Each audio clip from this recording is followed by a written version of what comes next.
At may hapon sa mga idol, at mga idol, baba po tayo kanina at bumili po tayo ng kain ng mga manok ito mga idol, yan, no? Kaya minsan lang po tayo makababa mga idol. So mga idol, pagka ng manok pang 3 to 5 days to mga idol, malimang araw to ubos to mga idol. At minsan lang po tayo lalabas kasi nakakatakot dumadaan dito lalo na paggabi mga idol. Ang damo mga idol, yan, no?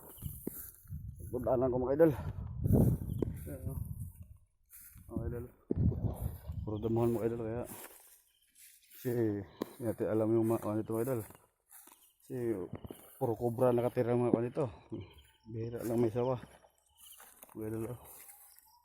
Kaya pag gabi dito mga idol walang katao-tao, kaya kung matakotin kayo, matakot talaga kasi mag-isa lang ako dito mga idol, eh. Walang kapitbahay, kaya pag takot ka ditong lugar to, pag ikaw lang mag-isa, hindi ka tatagal dito sa trabaho ganito, hindi ka tatakot ka mga idol. Kaya pag ganitong stay, napalakasan ng loob lang mga idol. Okay idol, oh. Mga idol, malapit na po ako mga idol, kaya mga idol, pinakaura ko na mga idol kasi may mga tanim ako dyan, kaya baka papasok mga kambing sa baba, mga idol. Ano mga idol,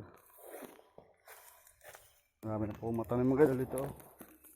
Ayan, mga talong, yan yung mga manok ko mga idol. Ano po ako mga idol, at sana mga idol, at huwag niyong kalimutan at mag-like, mag-share sa ating video kung nagugustuhan niyo yung view sa ating kapaligiran. Thank you so much.